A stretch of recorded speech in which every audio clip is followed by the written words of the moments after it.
Good morning. The Chief Executive will first deliver a speech and then we'll open the floor, and for each reporter, please ask no more than 2 questions. Over to you, Mr. CE. Good morning. The long weekend has seen a lot of vibrancy and activities in Hong Kong in all respects. Last week, we launched the Happy Hong Kong campaign, and a series of activities were unveiled over the weekend. Just over the long weekend, we saw a lot of happy faces in Hong Kong citizens.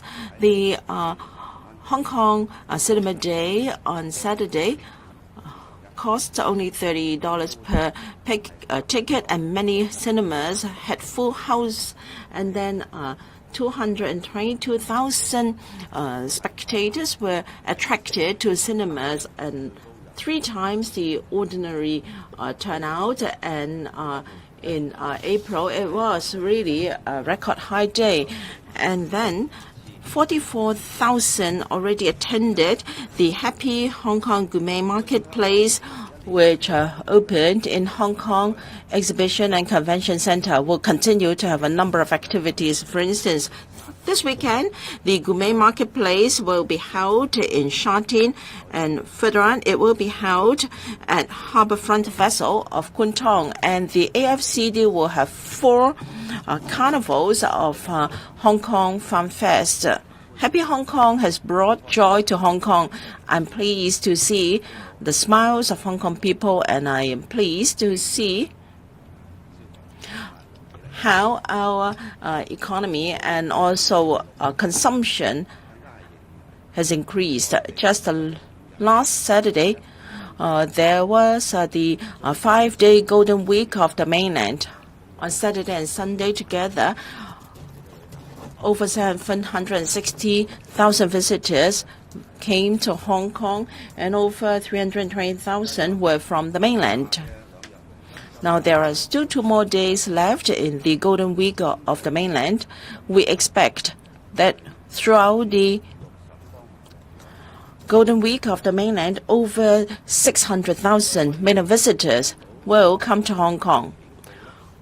We see that visitors now have other interests, from tourist attractions, theme parks, and shopping places, our outlying islands, shops and restaurants with local flavors, etc. They are now enjoyed by visitors.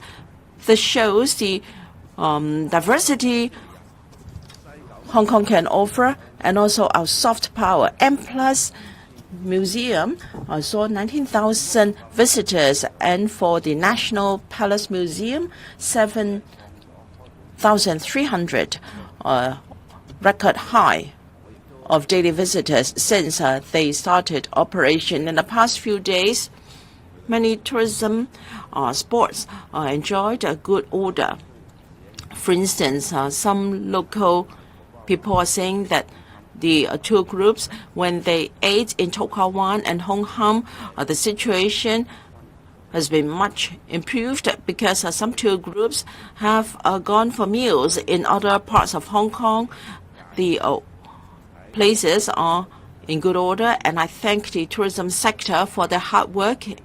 And I want to commend the efforts of government bureaus and departments and the various organizations, including the Hong Kong Tourism Board, the Hong Kong Police, the Hong Kong Customs and Immigration Department, our district officers, and also the Tourism Authority for their coordination and hard work, so that at our border control points and also traffic of Hong Kong are generally smooth. That has given a good experience to visitors, and that strengthen our image as a place, a hospitable place that has stimulated our economy. For the first quarter of Hong Kong, we had 2.7% growth in our GDP. Very different from the negative 4.1% growth in the previous sector, while exports are still fell. But then as the main economy picks up and with enhance in our aviation capacity, I believe in the second quarter of Hong Kong, second quarter of this year, our economy will be much better. And for sure, this year we will perform much better economically wise than last year. And then over the weekend, we also announced the implementation of northbound travel for Hong Kong vehicles to the mainland. They can travel or drive to Guangdong province for various activities. We'll start accepting application on June 1st, and then the scheme will formally commence on July 1st. That is when we celebrate our anniversary of handover, and over 450,000 private cars can benefit. And please don't overlook our achievements in invention. Last week, there was the International Exhibition of Invention of Geneva, the most respected of its kind, and Hong Kong scooped 298 awards,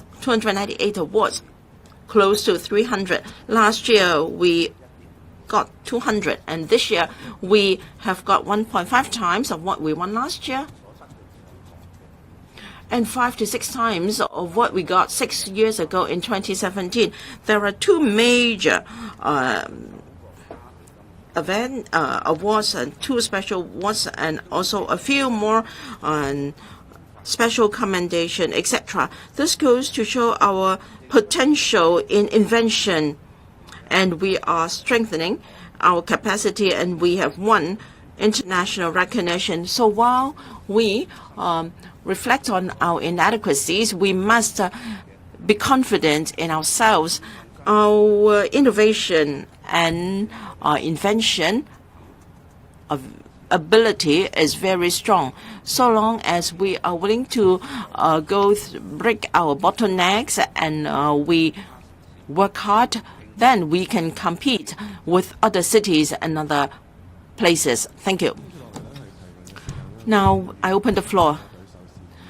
If you wish to ask a question, please put up your hands and please introduce yourself and also the organization you represent. And please, no more than 2 questions per journalist. Good morning, CE. I am from cable TV. The first question. Now people are required to sign a declaration when they join a district council election. It is said that there will be eligibility vetting, and there has to be nomination from other parties. Now, people are saying that perhaps there will be no room for democratic parties in Hong Kong. And now, for the northbound travel for Hong Kong vehicle schemes, because vehicles have to go through examinations and the waiting time is until July, do you think we can really implement the scheme successfully? Now, for review of the district councils elections, we are now very close to the finishing line, and then there will be announcements made very soon. As for vehicle examination capacity for northbound travel of Hong Kong vehicles to the mainland, I appreciate the concern of the community. After discussion with the Transport and Logistics Bureau and also the Transport Department, I believe our vehicle examination capacity is able to cope. However, I believe demand will continue to grow, and I've asked the TL Bureau to discuss with their mainland counterpart. We should do our very best to cope with the demand for vehicle examination under the scheme. And from mainland authorities, I understand that they have some thinking about this to ensure that they're able to cope with the examination demand for the scheme. We'll closely monitor the situation and take appropriate measures to cope with the demand. Next question. The gentleman on the right. From China Morning Post. About the Golden Week, you mentioned that the tourists are now heading to many neighborhoods. Are there any plans to relieve the stress that these tourists could have, the struggle could pose on these neighborhoods, especially like Kennedy Town and Changzhou, which are not really tourist hotspots before? And what do you think about the Golden Week number? Are you satisfied with those numbers?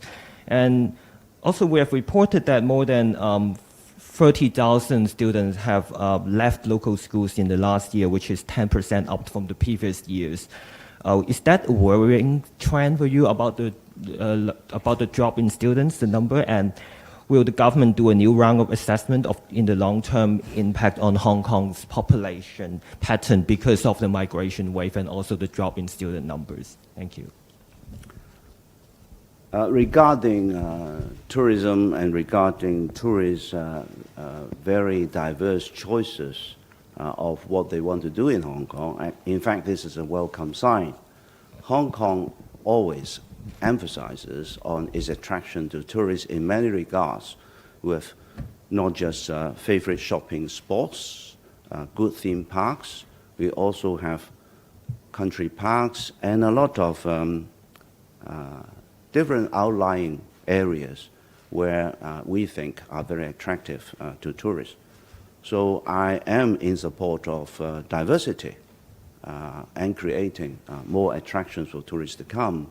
This will not just help tourism, but also make local developments to go hand in hand with the development of tourism and helping overall job creations and development of the economy, and also create a positive image of Hong Kong being a very vibrant and attractive city. So different organizations and also government departments will go along that direction to develop our potentials and also the capacity building for tourism. As regards the number of tourists, in fact, the number of tourists are as we expect, because we know there will be different stages for tourists to develop, such as ensuring that they have the right documents to leave their home countries and go to the places they want. And also, the capacity needs to be built up since we only finished tackling the COVID pandemic in February. So it takes time. But I'm very pleased with the development so far because, as I have said earlier, those who work in the tourism industry have been doing a lot. And I think their performance really impressed a lot of Hong Kong people and tourists as well. And things have moved very favorably in different regards, regarding attraction of different sports and the orderly and the secure environments that people can enjoy as they come to satisfy their own needs in different areas. As regard the number of students dropping, that is a long-term trend, I think, looking at the statistics. So it is not just a temporary situation. In fact, Education Bureau has been doing a lot to ensure that there will be soft landing in all regard, so that there will be smooth transition and changes that will handle the drop in the overall student population. They will be working hand in hand with the education sector so as to ensure that things will work out smoothly.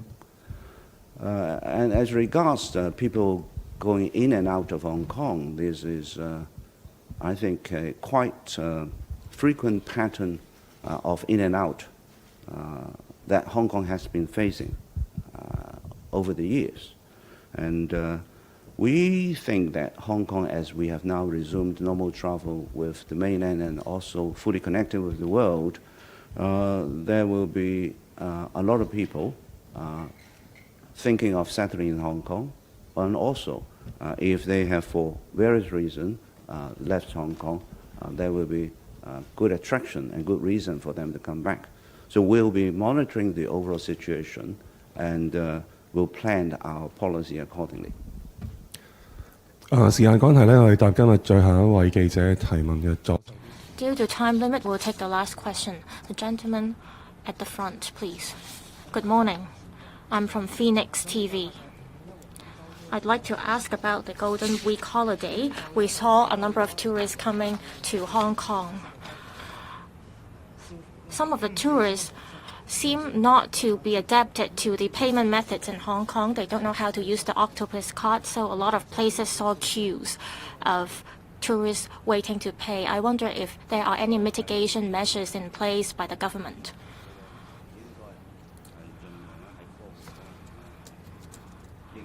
I stress that technology should be deployed or applied in various areas in Hong Kong. In the smart blueprint implemented by the government, we advocate that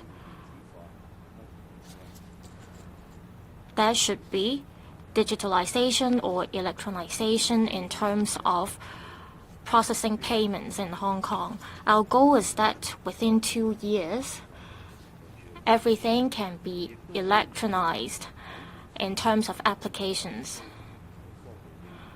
At the same time, we hope to promote the use of technology in various areas. I think that we need to work hard on promoting electronic payments for consumption so that people coming to Hong Kong can feel welcomed.